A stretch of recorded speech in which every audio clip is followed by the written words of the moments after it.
नमस्कार दोस्तों, 5 अक्टूबर 2020 के एडिटोरियल डिस्कशन में आपका स्वागत है। देखते हैं आज के 4 आर्टिकल्स जो हम डिस्कस करेंगे। पहला है lost in the border crisis political ownership.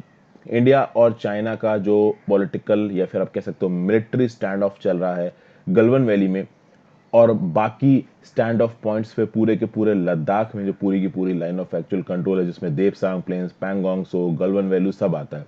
अभी बोला यह जा रहा है कि यहाँ पे जो हमारी पार्टी है, जो हमारी रूलिंग गवर्नमेंट है, उसने कुछ इस तरीके से इस मैटर को हैंडल किया है कि पहली बात तो प्रॉपर इंफॉर्मेशन देश के लोगों के सामने और अपोजिशन के सामने आ नहीं पाई है।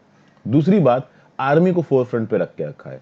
यानी कि यहाँ पे इस पूरे इशू की रिस्पॉन्सिबिलिटी पॉलिटिकल होनी चाहिए, लेकिन रिस्पॉन्सिबिलिटी पूरी की पूरी आर्मी के ऊपर डाल दी गई है, चाहे वो बातचीत की रिस्पॉन्सिबिलिटी हो और चाहे वो स्टैंड ऑफ में पीछे ढकेने जाने की रिस्पॉन्सिबिलिटी हो। तो इसके रिस्पेक्ट में इस आर्टिकल में कुछ बात कही ऑथर ने, जिसको हम लोग देखेंगे। जो नेक्स्ट आर्टिकल है transforming business and insolvency system. सबसे पहले तो आप ये समझिए कि इस आर्टिकल को लिखा है राजीव कुमार जी ने और देश गौरव सेकरी जी ने। यह वाइस चेयरपर्सन है नीति आयोग के और एक पर्सन है आपके officer on special duty NITI Aayog. तो ऑब्वियस सी बात है, यहाँ पे जो कुछ भी ये लिख रहे हैं इंसॉल्वेंसी और बैंक्रप्सी कोड के बारे में, ये उसकी तारीफ ही करेंगे। तो इस आईबीसी कोड की क्या तारीफ की गई और कुछ हद तक ये कोड अच्छा भी है, इसके बारे में हम लोग इस आर्टिकल में देखेंगे। नेक्स्ट आर्टिकल है अंटिल वैक्सीन। भाई 5th round of unlock regulations चालू हो गए हैं सरकार के अक्टूबर से। इसमें एक अच्छी बात तो यह है कि जो हमारे डेली कोरोना वायरस के केसेस है वो दिन के 60,000 पे आ गए। कहाँ 1 लाख दिन पे पहुंच रहे थे, 60 पे आ गए हैं। वैसे तो दुनिया भर में देखा जाए तो 60,000 बहुत ज्यादा हैं, लेकिन फिर भी एक समय पे 1 लाख केसेस हम लोग लेके आ रहे थे एक दिन में। तो ये बोला जा रहा है कि कोरोना वायरस थोड़ा नीचे की तरफ जा रहा है। लेकिन ये जो अनलॉक की प्रक्रिया है, ये इतनी ज्यादा रिलैक्स होने का डर है कि हो सकता है कि कोरोना वायरस का स्पाइक फिर से हमें देखने को मिले। इसके बारे में कुछ 1 या 2 पॉइंट्स बताए जा रहे हैं, वो भी देखेंगे। फिर रिसेंटली अभी आपको सैटरडे या संडे को मैंने एक न्यूज बताई थी कि जो ग्रॉस रेवेन्यू कलेक्शन है जीएसटी के, वो 95,480 करोड़ पहुंच गए सितंबर में, जो कि पिछले साल के डाटा से ज्यादा है। तो यहां पे इससे क्या समझा जाए? क्या हमारी इकोनॉमी वापस ट्रैक पे आ गई है? क्या हमारी इकोनॉमी फिर से बूम कर रही है? तो नहीं। कुछ अच्छे सिग्नल्स हैं, नो डाउट अच्छे सिग्नल्स हैं, चूंकि फेस्टिविटीज आने वाली है तो लोग जल्दी ज्यादा खरीदेंगे। तो जो भी मैन्युफैक्चरर्स हैं और सेलर्स हैं वो अपनी इन्वेंट्री को स्टॉक पाइल कर रहे हैं। कुछ और सर्वेस को कोट किया गया है, लेकिन ओवरऑल ये बताया गया कि जो जीएसटी की ओवरऑल रिसिप्ट्स है वो कम हुई है, जिसके चलते एक बड़ा सवाल इस बात पे उठता है कि क्या आने वाले महीनों में अक्टूबर नवंबर में भी जीएसटी कलेक्शंस बढ़ेंगे? तो इसके बारे में 1-2 पॉइंट्स देखेंगे, वो बताऊंगा। एक बात आपको बता देना चाहता हूं कि दोस्तों इस पर्टिकुलर वीडियो में मैं ये 4 आर्टिकल्स डिस्कस कर रहा हूं। 3 आर्टिकल्स आज के न्यूज़पेपर में और हैं, इनको मैं कोशिश करूंगा कि जल्दी ही एक और वीडियो बना के आपके साथ डिस्कस कर दूं। क्योंकि पहले मैं 4 आर्टिकल्स को इसलिए निपटा रहा हूं क्योंकि 4 आर्टिकल्स अच्छे खासे बड़े हैं, इंपॉर्टेंट है, इनमें समय लगने वाला है। उन तीनों आर्टिकल्स को भी इस वीडियो में मिला दूंगा तो वीडियो कम से कम घंटे में जाएगी, तो वो ठीक नहीं है। आगे बढ़ने से पहले वीडियो पर लाइक का बटन, लेक्चर की पीडीएफ के लिए टेलीग्राम चैनल ज्वाइन करिए, नीचे टेलीग्राम चैनल का लिंक दिया हुआ है। मेरे द्वारा बनाई गई और वीडियोस को देखने के लिए आप चैनल के मेंबर भी बन सकते हैं। इंस्टाग्राम पे फॉलो करके आप मैसेज कर सकते हैं, वहां पे आपकी सारी जेन्युइन क्वेरीज की जवाब देने की मैं कोशिश करूंगा। 2017 में शुरुआत कैसे हो रही इस आर्टिकल की, lost in the border crisis political ownership. 2017 में जब अभी के present external affairs minister S Jaishankar साहब फॉरेन सेक्रेटरी थे, तो उस समय पे डोकाला स्टैंड ऑफ हुआ था 73 दिनों का। जो पार्लियामेंट्री स्टैंडिंग कमेटी थी एक्सटर्नल अफेयर्स की, उसके सामने एस जयशंकर साहब ने आके बताया था कि भैया क्या प्रॉब्लम है एक्चुअली में बॉर्डर पे। तो इन्होंने बॉर्डर पे एक्चुअली में बताया गया इशू क्या था इनके हिसाब से। इशू ये था attempting to alter the status quo on the ground. यानी कहीं ना कहीं 2017 का जो डोकाला का स्टैंड ऑफ हुआ था, उस समय पे ही जयशंकर साहब ने पार्लियामेंट्री स्टैंडिंग कमेटी को बना दिया था कि जो एलएसी है, यहां पे इशू बस इस चीज का है कि जो भी स्टेटस को है उस स्टेटस को कौन सी कंट्री अपने एडवांटेज में बदलेगी। और अभी के लिए चाइना ने उसको अपने एडवांटेज में बदल दिया है। ये जो टेरिटरी है 1,000 स्क्वायर किलोमीटर की, जहां पे ये बोला जा रहा है कि चाइना अंदर घुस के बैठ गया है, इंडिया की 1,000 किलोमीटर की टेरिटरी को इसने ले लिया है। इस 1,000 स्क्वायर किलोमीटर की टेरिटरी में इंडियन और चाइनीज फोर्सेस दोनों पेट्रोलिंग करती थी, लेकिन अभी के लिए इंडियन पेट्रोल्स को वहां पे ब्लॉक कर दिया गया। तो बात यह है कि ओवरऑल जो इस इशू की हैंडलिंग है, वो उस हैंडलिंग को ये बोल रहे हैं ऑथर कि हमारी लीडरशिप ने प्रॉपर तरीके से नहीं किया है। कहीं ना कहीं इस हैंडलिंग में आर्म्ड फोर्सेस को सामने फोर फ्रंट पे रखने की कोशिश की है सरकार ने, और ऐसा सरकार ने इंटेंशनली किया। क्योंकि अगर इस चीज को पॉलिटिकल मुद्दा बनाया जाएगा तो हो सकता है कि यहाँ पे सरकार की बदनामी हो, ठीक है, और सरकार तो भाई वोट बैंक पॉलिटिक्स में चलती है। तो इन्होंने क्या किया कि आर्मी को सामने रख दो, डिफेंस फोर्सेस को सामने रख दो, तो एक तो डिफेंस फोर्सेस की लोग इज्जत बहुत करते हैं, दूसरा डिफेंस फोर्सेस पे लोग आवाज नहीं उठाते हैं। लेकिन एक्चुअली में ये मुद्दा पॉलिटिकल है, यहाँ पे पॉलिटिशियंस को सामने आके चीजों को सॉल्व करना चाहिए, आर्मी को नहीं, जबकि उल्टा हो रहा है। फिर दुनिया भर के जो एक्सपर्ट्स हैं जो सिविल और मिलिट्री रिलेशंस पे लिखते हैं, आप देखिए पाकिस्तान में क्या हो रहा, पाकिस्तान में कितनी बार मिलिट्री कूप हो गया, वहां की सिविलियन गवर्नमेंट को हटा के मिलिट्री पावर में आ गई। अभी के लिए वहां पे डेमोक्रेटिकली इलेक्टेड सिविलियन गवर्नमेंट है, लेकिन कहा जाता है कि पाकिस्तानी आर्मी का काफी सिक्का चलता है सिविलियन गवर्नमेंट में। अफ्रीकन कंट्रीज में देख लीजिए, जो आर्मी होती है वो आर्मी कूप कर देती है। टर्की में देखिए आर्मी ने कितनी बार कूप किया। तो बोला ये जा रहा है, जो सिविल मिलिट्री एक्सपर्ट्स हैं उनका बोलना है कि देखिए आर्म्ड फोर्सेस का कभी भी कोई भी रोल नहीं होना चाहिए डोमेस्टिक पॉलिटिक्स में। देखिए पॉलिटिक्स की जितनी भी बातें हैं डेमोक्रेसी में, वो सिर्फ पॉलिटिशियंस को करनी चाहिए, रूलिंग पार्टी को करनी चाहिए, आर्म्ड फोर्सेस से उसको दूर रहना चाहिए। लेकिन यहाँ पे जो हमारी रूलिंग गवर्नमेंट है उसने माइक्रो मैनेजमेंट किया है। लद्दाख के बॉर्डर पर आर्मी के जनरल्स को बोल दिया कि आप बात करो चाइना के जनरल से, और खुद प्रोएक्टिवली पॉलिटिकल लेवल पे इस इशू को इन्होंने पुश नहीं किया है। सीधे सीधे जी जिनपिंग और नरेंद्र मोदी की अब तक इस इशू पे सीधी सीधी बात नहीं हुई है, और ये लॉन्ग टर्म में सही नहीं है। इसलिए सही नहीं है क्योंकि यहां पे देश के लोगों के सामने जो देश की मिलिट्री है वो कमजोर नजर आती है। कहीं ना कहीं देश की मिलिट्री की कॉम्पिटेंस पे, ट्रुथफुलनेस पे, ट्रस्टवर्दीनेस पे सवाल उठता है, ऐसा ऑथर बोल रहे हैं। यहां पे अगर बात की जाए पब्लिक स्पीकिंग की, पब्लिक के साथ एंगेज करने की, तो हमारे प्राइम मिनिस्टर साहब उस पर मास्टर हैं, पब्लिक कम्युनिकेशन के मास्टर हैं मोदी जी, हम सब इस बात को जानते हैं। वो हर इशू पे बहुत अच्छे से बोलते हैं, बहुत कॉन्फिडेंस से बोलते हैं, लोगों के साथ कनेक्ट करते हैं, लोगों के साथ वो डायरेक्टली जुड़ते हैं। उनका खुद का रेडियो शो है, सोशल मीडिया प्लेटफॉर्म पे बहुत ज्यादा एक्टिव है, ट्विटर वगैरह पे, टेलीविजन चैनल्स पे भी उनके बहुत से ब्रॉडकास्ट आते हैं। तो जब हर जगह पे वो लोगों के साथ जुड़ रहे हैं तो इस इशू पे वो शांत क्यों है? चाइना का नाम लेके सीधे सीधे वो लोगों को एड्रेस क्यों नहीं करते हैं? सिर्फ एक बार आप देखिए 19 जून को एक ऑल पार्टी मीटिंग हुई, ओके, और उस समय पे गवर्नमेंट ने इंडिया चाइना के जो बॉर्डर पे जो वायलेंस हुआ था उसको डिस्कस किया, और वहां पे मोदी साहब ने क्या बोला, ना कोई वहां हमारी सीमा में घुस आया है और नहीं कोई घुसा है, ना ही हमारी कोई पोस्ट किसी दूसरे के कब्जे में है। तो जैसे ही ये मोदी साहब ने बोला वैसे ही अपोजिशन के लीडर्स ने बोला, तो क्या हमारे देश के लोगों ने बेकार में जान दी, हमारे देश के सोल्जर्स ने बेकार में जान दी? और उसके बाद तो चाइनीज को एक मौका सा मिल गया। प्राइम मिनिस्टर मोदी साहब के इस स्टेटमेंट को लेके चाइनीज ने हर नेगोशिएशंस में अपनी बात को सामने रखा कि भैया आपके खुद के प्राइम मिनिस्टर बोल रहे हैं कि कोई आपकी साइड नहीं आया, खुद के प्राइम मिनिस्टर बोल रहे हैं कोई आपकी साइड नहीं आया। तो उसके बाद प्राइम मिनिस्टर ऑफिस से क्लैरिफिकेशन आया था कि नहीं, वो हमारी साइड में आ रहे थे और हमारी सोल्जर्स ने अपनी जान देके उनको अपनी साइड की तरफ ढकेला। कुल मिला के जो हमारी पॉलिटिकल लीडरशिप है जो हर जगहों पे इतनी स्ट्रांग नजर आती, चाइना के केस में कहीं ना कहीं वीक नजर आ रही है। और चाइना के केस में अपने आप को वीक ना दिखाने के लिए उन्होंने क्या किया है कि सारा का सारा नेगोशिएशन इंडियन आर्मी को दे दिया, ऐसा यहाँ पे ऑथर कह रहे हैं। उसके बाद आप सिर्फ मोदी साहब की बात मत करो, कैबिनेट में जो एक्सटर्नल अफेयर्स मिनिस्टर जी हैं उन्होंने भी बॉर्डर क्राइसिस पे ज्यादा कुछ नहीं बोला है। उनकी बुक लॉन्च हुई जिसका नाम है the India way strategies for an uncertain world, उसके लिए वो बहुत सारे फोरम्स में नजर आए, उन्होंने अपने भाषण दिए, सब कुछ किया, लेकिन बॉर्डर क्राइसिस पे डायरेक्टली कभी नहीं बोला। डिफेंस मिनिस्टर साहब की बात की तो इन्होंने जरूर बोला न्यूज के टेलीविजन इंटरव्यू में, पार्लियामेंट में एक स्टेटमेंट दिया 15 सितंबर को आपका इस बॉर्डर स्टैंड ऑफ को लेके, लेकिन यहां पे उन्होंने कोई क्वेश्चन नहीं लिया। मेंबर ऑफ पार्लियामेंट ने जब उनसे क्वेश्चन पूछने की कोशिश की बॉर्डर स्टैंड ऑफ से रिलेटेड तो उन्होंने नहीं बोला। वहीं पे जब ब्रिटिश पार्लियामेंट में इस तरीके का कोई टफ क्वेश्चन आता है तो वहां पे वो टफ क्वेश्चन सीधे सीधे प्राइम मिनिस्टर से पूछा जाता है, और प्राइम मिनिस्टर को जवाब देना है, क्योंकि प्राइम मिनिस्टर सिर्फ अपोजिशन को जवाब नहीं दे रहा है, पूरे देश को जवाब दे रहा है। यहां पे जब राज्यसभा में बहस हुई और राज्यसभा में डिफेंस मिनिस्टर साहब से पूछा गया कि भाई एक्चुअली में बॉर्डर में हो क्या रहा है तो बताओ, तो उस समय पे राज्यसभा के जो प्रिसाइडिंग ऑफिसर थे उन्होंने बोला कि ठीक है, डिफेंस मिनिस्टर साहब अपोजिशन के लीडर को अलग से एड्रेस करेंगे। ऐसा एड्रेस आज तक नहीं हुआ। राज्यसभा जब प्रोरोग हो रही थी उससे 2 दिन पहले आपने देखा ये क्या हुआ, 8 अपोजिशन एमपीज को सस्पेंड कर दिया गया, अपोजिशन पार्टी के जितने भी एमपीज थे वो वॉकआउट कर गए राज्यसभा के, और उसके बाद सारे बिल को पास करा लिया गया। और उसके बाद किसी भी तरीके का एड्रेस नहीं आया है हमारे डिफेंस मिनिस्टर से किसी को भी, किसी भी अपोजिशन के लीडर को कि एक्चुअली में बॉर्डर में हो क्या है। जो कैबिनेट कमेटी ऑन सिक्योरिटी है, जो कि मोस्ट पोटेंट बॉडी है इन सब चीजों के बारे में बात करने के लिए, जब कारगिल क्राइसिस हुई थी उस समय पे भी 1999 के कारगिल वॉर के दौरान भी नेशनल डेमोक्रेटिक अलायंस की गवर्नमेंट थी, और उस समय पे भी जो सीनियर मिनिस्टर्स थे वो मिलते थे, बातचीत करते थे, सब चीजों पे डिस्कशन होता था डेली बेसिस पे। लेकिन यहाँ पे जब हमारे सामने एक ग्रेव क्राइसिस है तो पता नहीं कैबिनेट कमेटी ऑन सिक्योरिटी की मीटिंग हो रही है, नहीं हो रही है, कुछ भी पता नहीं है। गवर्नमेंट का आर्गुमेंट क्या है? गवर्नमेंट का आर्गुमेंट ये है कि देखिए, जो कुछ भी बॉर्डर पे हो रहा है वो बहुत ज्यादा सेंसिटिव है, उसकी इंफॉर्मेशन को हम लीक नहीं कर सकते। अगर हम उसकी इंफॉर्मेशन को लीक करेंगे तो हमारी जो डीलिंग्स है चाइनीज के साथ वो कमजोर पड़ जाएंगी।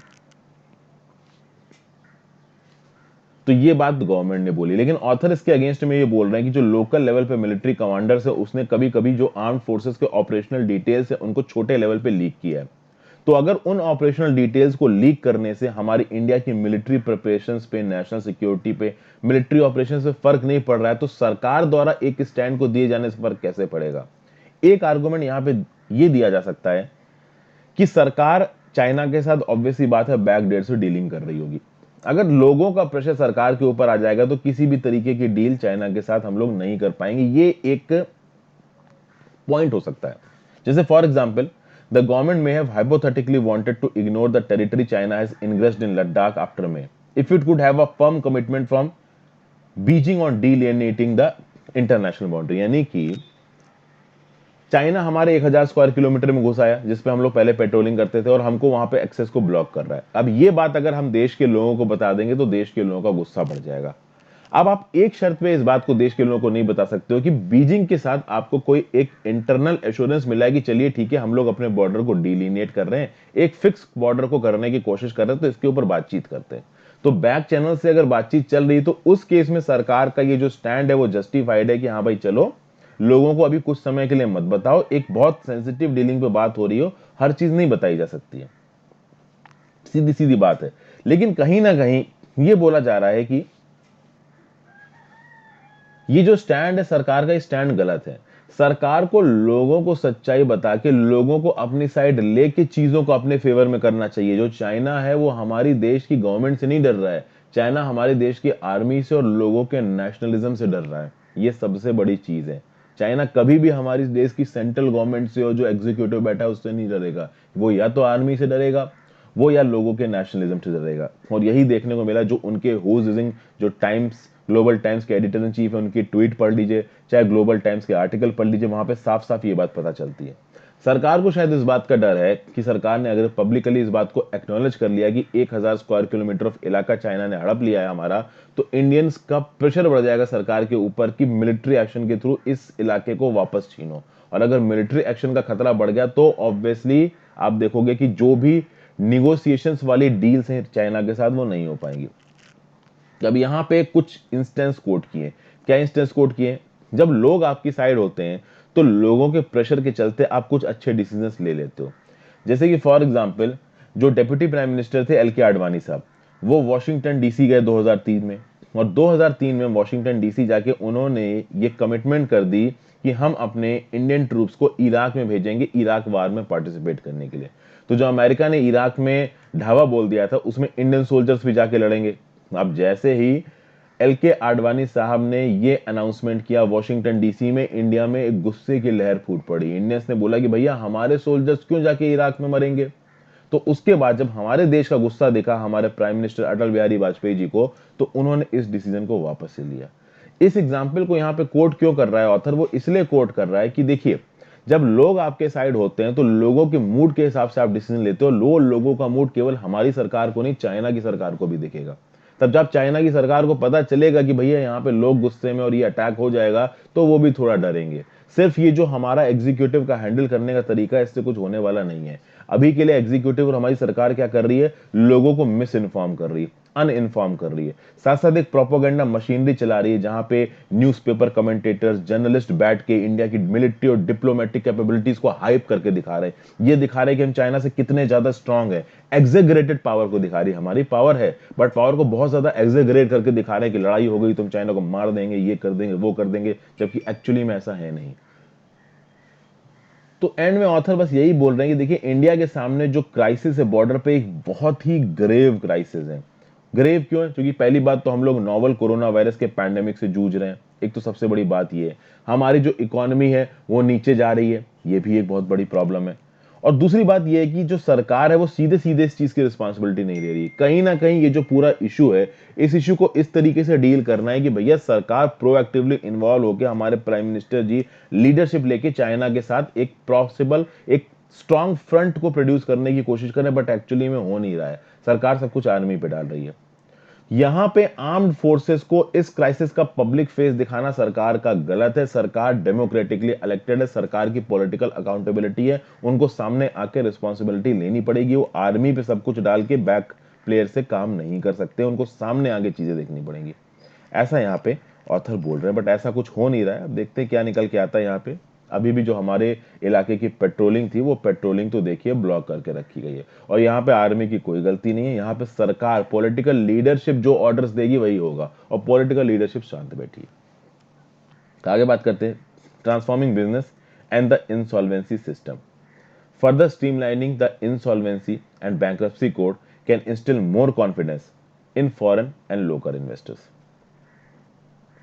भैया अगर आप इंसॉल्वेंसी एंड बैंक्रप्सी कोड 2016 की बात, ये 2016 में आया था, one of the key legislative reforms इसको बोला गया था, और ये बोला था कि ये इंडिया को सेल्फ रिलायंस के पाथ पे लेके जाएगा, हायर ग्रोथ ट्रेजेक्टरी पे लेके जाएगा। और कुछ ऐसे और रिफॉर्म्स होते जैसे इंसॉल्वेंसी एंड बैंक्रप्सी कोड को एक रेवोल्यूशनरी रिफॉर्म माना गया था, गुड्स एंड सर्विसेज टैक्स को एक रेवोल्यूशनरी रिफॉर्म माना गया था। बोला गया था कि भैया हम लोग बहुत हाई ग्रोथ ट्रेजेक्टरी पे जाएंगे इनके चलते, और मेक फॉर वर्ल्ड प्लेटफॉर्म बनेगा जैसा कि चाइना है। उसके बाद इस इंसॉल्वेंसी और बैंक्रप्सी जो कोड था, जो रिफॉर्म्स थे, इनके चलते प्रधानमंत्री मोदी साहब ने ये बोला कि 2019-20 में ये जो 74.5 74.5 बिलियन डॉलर की एफडीआई है देश में, वो इस आईबीसी की वजह से आई है, जो कि पिछले साल से 20% ज्यादा थी। तो यहां पे आईबीएससी की एक्चुअली में तारीफ की जा रही है, और करनी भी चाहिए, क्योंकि ये है अच्छा। So this has been a far-ranging and structurally significant reform that has transformed insolvency resolution in India. Replacing a rather inefficient bankruptcy law regime, the IBC has focused on time-bound resolution rather than liquidation as an empowering tool to support companies following this habits. यानी कि इससे पहले जो bankruptcy law regime था, वो liquidation पे ज्यादा ध्यान देता था। अभी लिक्विडेशन और रेजोल्यूशन में क्या फर्क है? लिक्विडेशन का मतलब ये है कि एक कंपनी आपने चलाई, फ्लोट की, कंपनी चली, कंपनी नहीं चल पाई, प्रॉफिटेबल नहीं है, तो आपने उस कंपनी को लिक्विडेट कर दिया। लिक्विडेट मतलब उसके सारे एसेट्स को आपने बेच दिया, वो कंपनी ने अपना काम करना बंद कर दिया, इसको बोला जाता है लिक्विडेशन। रेजोल्यूशन क्या होता है? ये मान लीजिए फार्मा कंपनी है, ठीक है, दवाइयां बनाती है, और ये फार्मा कंपनी बैंक्रप्सी के उस पर पहुंच गई, तो इसको लिक्विडेट करने के बजाय आप रेजोल्यूशन करने की कोशिश करो। रेजोल्यूशन का मतलब क्या हो गया कि इस फार्मा कंपनी में आप और फॉरेन इन्वेस्टमेंट को लेके आओ, ठीक है ना, कुछ और जो बड़े बड़े फार्मा प्लेयर्स हैं उनसे बोलो कि चलिए आप चाहो तो इसके एसेट्स खरीद लो। तो इस तरीके से रेजोल्यूशन करने की कोशिश करो, यानी उस कंपनी का आप आउटराइट लिक्विडेशन मत करो, इसको रिजॉल्व करने की कोशिश करो। तो एक्चुअली में जो इंसॉल्वेंसी एंड बैंक्रप्सी कोड है, ये कर क्या रहा था? ये लिक्विडेशन को अवॉइड करके टाइम बाउंड रेजोल्यूशन को करने की कोशिश करता है। वो जो पहले लिक्विडेशन होता था उसमें बहुत समय लग जाता था, लेकिन यहां पे रेजोल्यूशन करना है, जल्दी करना है, एक लिमिटेड टाइम में करना है। और इससे डेफिनेटली जो कॉर्पोरेट रेजोल्यूशन मेथोडोलॉजी है, इसमें कुछ कॉन्फिडेंस आया है। ओके, साथ साथ जो क्रेडिटर्स हैं, जो बैंक है, जो पैसा देते हैं इन कंपनीज को, इनको भी ये कॉन्फिडेंस आया कि चलो भाई अगर कंपनी बैठती है तो जल्दी लिक्विडेशन या रेजोल्यूशन हो जाएगा, और बहुत हद तक हमारा जो पैसा हम दे रहे हैं वो वापस आ जाएगा। एक और इंप्लीकेशन है इसका कि भैया इंडिया के अंदर जो क्रेडिट का फ्लो है, इसको फ्रीली मूव करना, तो इंडिया के अंदर क्रेडिट आराम से आ सके, बाहर निकल सके, जो इन्वेस्टर है उनका कॉन्फिडेंस अच्छा हो, इन्वेस्टी का कॉन्फिडेंस अच्छा हो। अब आप यहां पे देखो, इंसॉल्वेंसी और बैंक्रप्सी कोड के जो लॉज थे उनको कुछ समय के लिए कोविड-19 के पैंडेमिक के दौरान होल्ड पे डाल दिया गया। भाई जरूरी था डालना, क्योंकि कोविड-19 के पैंडेमिक के दौरान तो अच्छे अच्छे बिजनेसेस अनवायबल हो गए, तो वहां पे अगर आप उनका रेजोल्यूशन और लिक्विडेशन करने लगोगे तो वो सही नहीं है, ठीक है ना, क्योंकि वो जेन्युइन प्रॉब्लम है। यहां पे इंसॉल्वेंसी और बैंक्रप्सी कोड में एक चीज पे हमको सेग्रीगेशन करना है कि कौन मैलाफाइड इंटेंट से आ रहा है और कौन जेन्युइनली काम करने की कोशिश कर रहा है और उसके बाद फेल हो रहा है। तो जो जेन्युइनली काम करने की कोशिश कर रहा है उसके बाद फेल हो रहा है, तो उसको आईबीसी कोड को सीधे सीधे सजा नहीं देनी चाहिए, उसको हेल्प करनी चाहिए।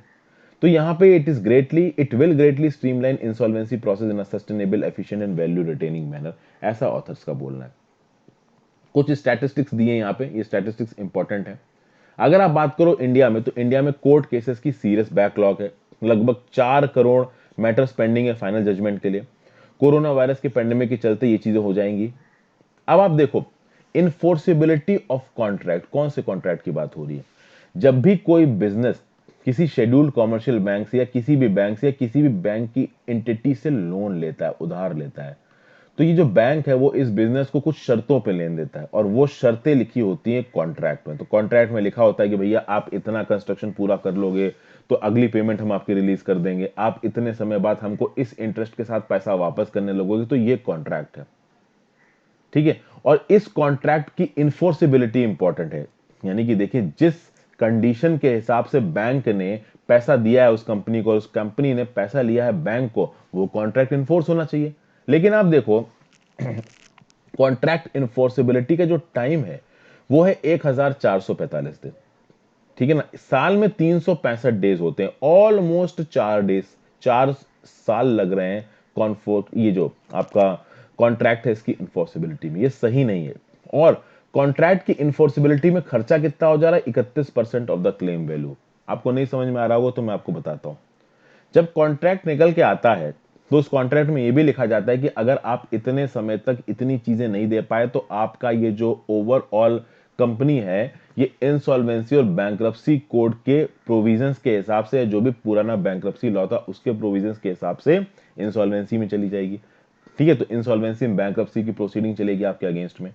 तो उन प्रोसीडिंग्स को कंप्लीट करने में भैया 4 साल लग जाते हैं ऑन एन एवरेज। और जितना उन प्रोसीडिंग से पैसा निकलने वाला है क्लेम वैल्यू, उतने पैसे का 31% तो भैया उन प्रोसीडिंग्स को पूरा करने में लग जाता है। अब ये कितना ज्यादा बिजनेस के अगेंस्ट सिनारियो बन रहा है। अरे बिजनेस से रिलेटेड अच्छा सिनारियो तो ये है कि मान लीजिए कंपनी नहीं ऑपरेट कर पाई तो कोई बात नहीं, उस कॉन्ट्रैक्ट को इन्फोर्स करो, कंपनी को आप लिक्विडेट कर दो और जल्दी से जल्दी जो भी पैसा है उसका वापस करो और आगे बढ़ो। लेकिन ऐसा हो नहीं पा रहा है।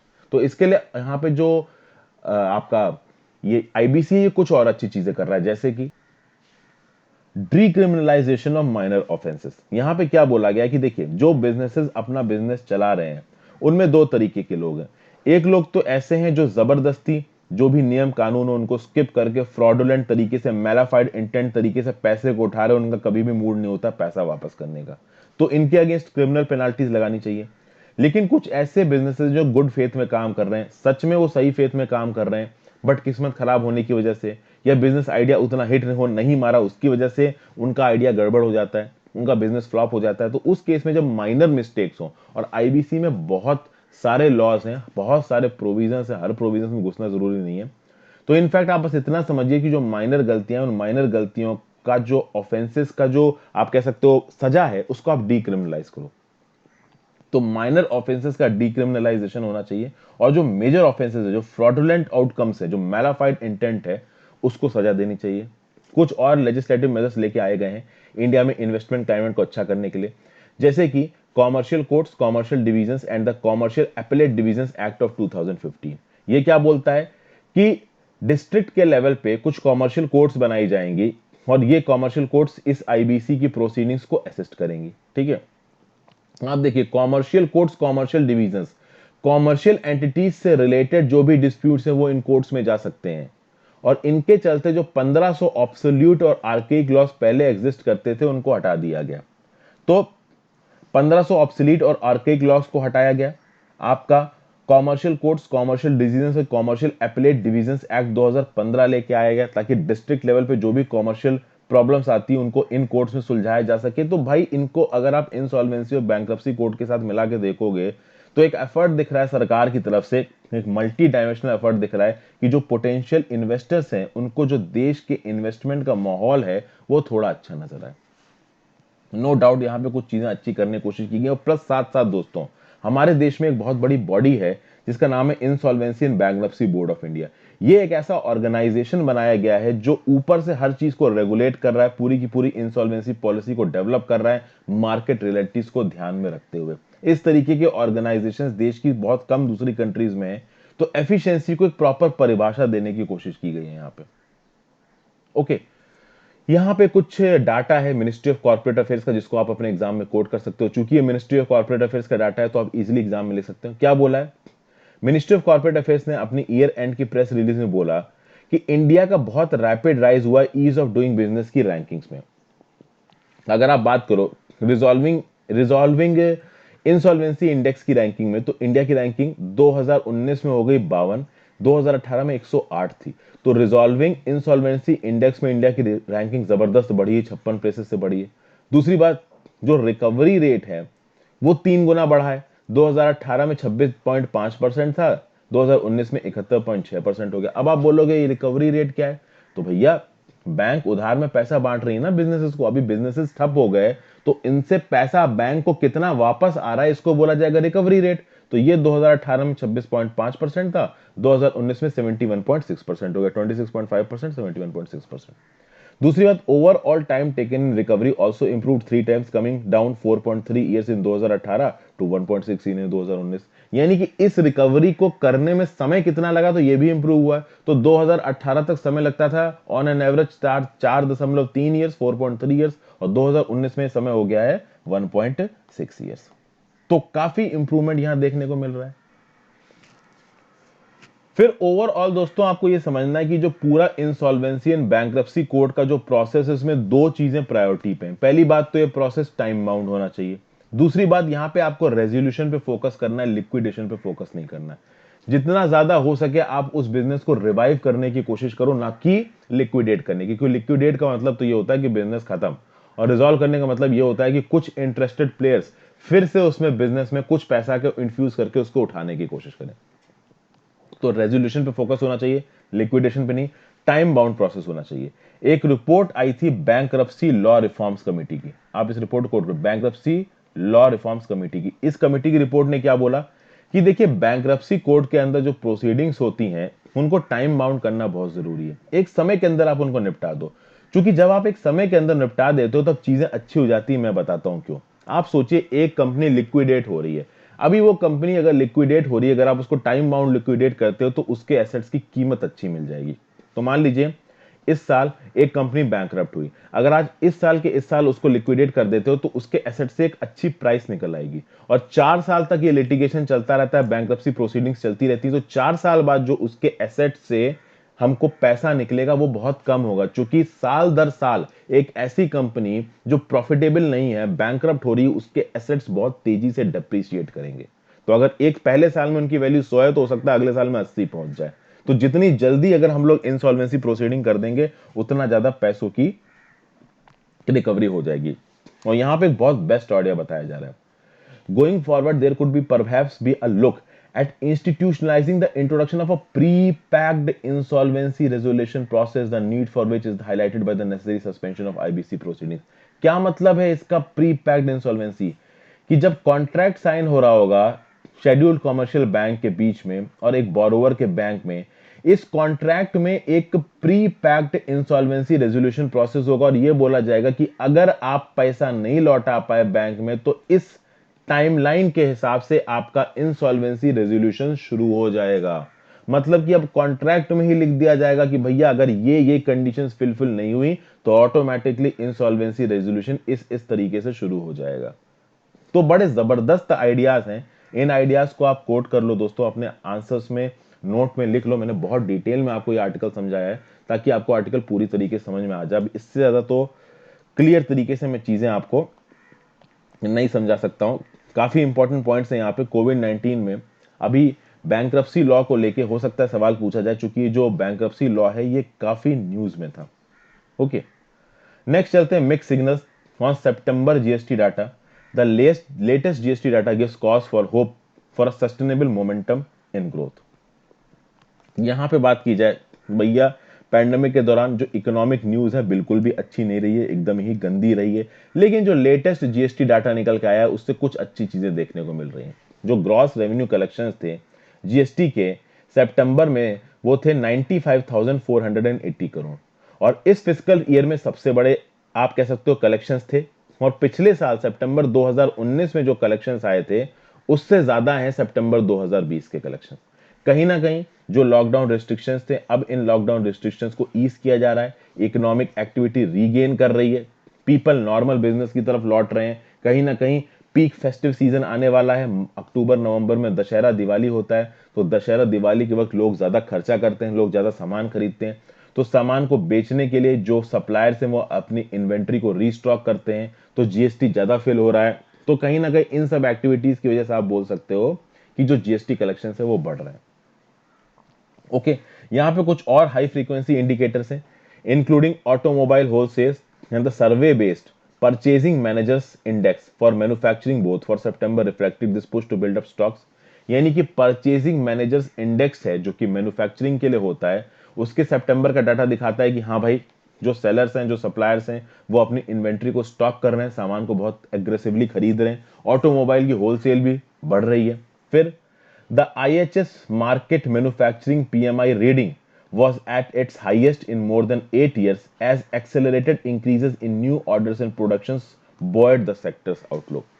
एक रीजन ये भी बताया जा रहा है कि भैया देखिए, कहीं ना कहीं ये जो बॉयंसी है, ये जो पुश है, ये जो इंक्रीज ऑर्डर्स हैं, ये एक्सपेक्टेड थे। क्यों एक्सपेक्टेड थे? पहली चीज तो इकोनॉमी बहुत समय से ठप चल रही, लोग बहुत समय से घर के अंदर बैठे हैं, तो अब फाइनली लोग घर के बाहर निकलना शुरू कर रहे हैं, तो अपने ऑर्डर्स बढ़ा रहे हैं। दूसरी चीज, इकोनॉमी लाइन पे आ रही है, लॉकडाउन खत्म हो रहा है, वो दोनों रिलेटेड है। तीसरी चीज, भैया फेस्टिव सीजन आ रहा है, तो इसकी वजह से भी ऑर्डर्स बढ़ेंगे। यहाँ पे जो इंपोर्ट ऑफ गुड्स है, उससे जो जीएसटी रेवेन्यू आ रहा है वो भी बढ़ रहा है। तो कुछ अच्छी अच्छी चीजें तो देखिए यहाँ पे हमको नजर आ रही हैं। ओके, तो क्या लिख रखा है, GST revenue from the import of goods was also marginally higher than the year earlier period, signaling that inward shipments of commodities used as inputs in manufacturing had inched up. Merchandise trade data from Commerce Ministry showed Indian purchases of metal ores and pharma products in September posted almost 43% and 28% respectively. Commerce जो ministry, उसका data ये बताता है कि metal ores की जो purchases हुई है वो 43% से बढ़ी सितंबर में, फार्मा प्रोडक्ट्स की जो परचेजेस हुई है वो 28% से बढ़ी हैं, अगर जीएसटी कलेक्शन के ट्रेंड को आप देखो। लेकिन कहीं ना कहीं यहाँ पे कुछ प्रॉब्लम भी है। ईयर ऑन ईयर अगर आप ग्रोथ देखोगे जीएसटी रेवेन्यू की, वो तो है 3.88% की, लेकिन एक प्रॉब्लम है, जो जीएसटी रिसिप्ट हैं, they had slid to a 6 month low in September 2019, a 2.7% contraction. मतलब बात यह है कि देखिए, जीएसटी रिसिप्ट क्या होती है? जब भी आप किसी चीज को खरीदते हो, एक जीएसटी रिसिप्ट जनरेट होती है। जब भी एक बीच का सप्लायर होलसेल में माल को खरीदता है, तो एक रिसिप्ट जनरेट होती है। यहां पे जो नंबर ऑफ रिसिप्ट जनरेटेड है वो कम है। अभी नंबर ऑफ जब रिसिप्ट जनरेटेड है वो कम है, इससे यह बात पता चल रही है कि जो लोग हैं, वो लोग ज्यादा सामान, ये यहां लिखा नहीं है, मैं आपको अलग से बता रहा हूं, जो लोग हैं वो लोग ज्यादा सामान नहीं खरीद रहे हैं, जो होलसेलर हैं, जो सप्लायर है, वो बल्क में ज्यादा सामान खरीद रहे हैं। तो ओवरऑल उस सामान की वैल्यू ज्यादा है और जीएसटी कलेक्शन ज्यादा है, बट एक्चुअली में जो रिसिप्ट जनरेटेड है वो कम है, क्योंकि जो सप्लायर्स होते हैं वो होलसेल में एक बड़ी क्वांटिटी खरीदते हैं। जब वो एक बड़ी क्वांटिटी खरीदते हैं तो एक ही स्लिप में वो ज्यादा जीएसटी भरते हैं। वहीं पे अगर इंडिविजुअल प्लेयर्स, इंडिविजुअल पर्सन अगर कोई सामान खरीदेंगे तो वो कम खरीदेंगे ऑब्वियसली, क्योंकि एक इंडिविजुअल प्लेयर तो एक रिसिप्ट में कितने का सामान खरीद लेगा। तो ओवरऑल बात यह है, the key concern now would be to gauge the durability of the trend in GST collection, especially considering the first 6 months of the current fiscal। यानी कि अभी तो फेस्टिव सीजन आ रहा है, आप बहुत ब्लास्ट से ये बता रहे हो कि भैया हमारा जीएसटी कलेक्शन बढ़ गया है, फाइनली इकोनॉमी रिवाइव हो रही है। हमें पता है कि भैया फेस्टिव सीजन आ रहा है इसलिए जीएसटी कलेक्शंस बढ़ रहे हैं। हमें ये पता है कि ओवरऑल जो सप्लायर्स हैं, ठीक है, वो होलसेल में सामान खरीद रहे हैं, इसलिए जीएसटी की रिसिप्ट कम हो रही है, कलेक्शन ज्यादा हो रहा है। बट ऑन ग्राउंड लोग इन चीजों को खरीदेंगे कि नहीं खरीदेंगे, इस पे एक बहुत बड़ा सवाल है। ऑन ग्राउंड जिनकी नौकरियां गई हैं, उनकी परचेजिंग पावर कैपेसिटी अभी के लिए कितनी है, इस पे एक बहुत बड़ा सवाल है।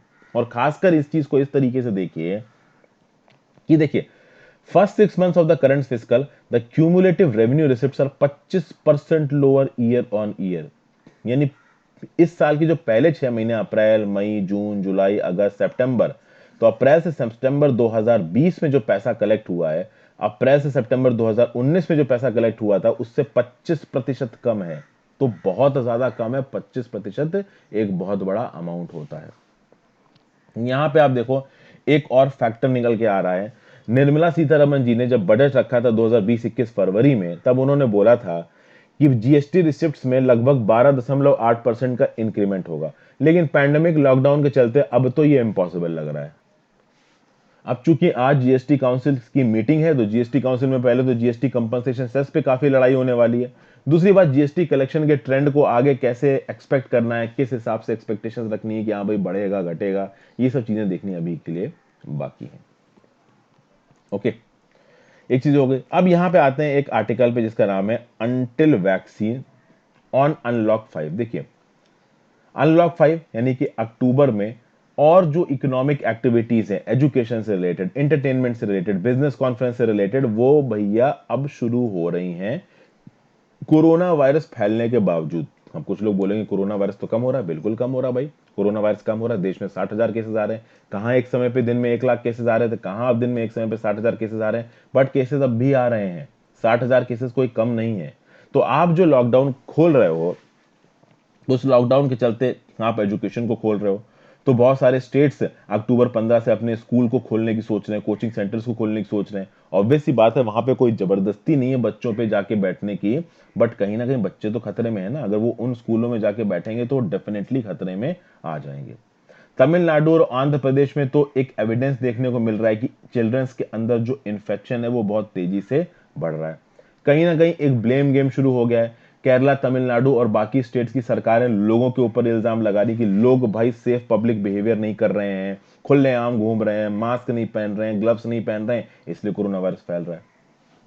तो कहीं ना कहीं पीपल भी रिकाल्किट्रेंट है, और यहाँ पे जो देश की सरकारें हैं वो भी अपने ऊपर से इल्जाम हटाने की कोशिश कर रही हैं। और इस बीच में अगर आप करो ये जो लॉकडाउन है, इस लॉकडाउन को और ज्यादा रिलैक्स कर देते हो तो चीजें ठीक नहीं होगी। कहीं ना कहीं हमको इन्फोर्समेंट करके रखना है, क्योंकि विंटर का महीना आ रहा है और विंटर के महीने में कोरोना वायरस में एक स्पाइक देखने को मिलेगा, ऐसा पहले ही बोला गया था। फेस्टिव सीजन आ रहा है, लोग ज्यादा मिलेंगे, उसके चलते भी एक स्पाइक देखने को मिल सकता है। फिर सुनने में यह भी आ रहा है कि सिनेमा और मल्टीप्लेक्सेस को खोल दिया जाएगा 50% कैपेसिटी पे। अभी सिनेमा और मल्टीप्लेक्स तो भैया क्लोज्ड स्पेसेस हैं, वहां तो किसी भी तरीके का कोई वेंटिलेशन नहीं है। ऊपर से पॉपकॉर्न और कोल्ड ड्रिंक पीने के लिए लोग वैसे ही मास्क उतार देंगे, तो ऐसी जगहों पे कोरोना वायरस का इन्फेक्शन और ज्यादा बढ़ जाता है। तो बात यह है कि हमारी देश की जो सरकार है, चाहे वो सेंट्रल गवर्नमेंट हो चाहे वो राज्य की सरकार हो, उसकी हैंडलिंग पे पहली बात बहुत सवाल उठाया गया है।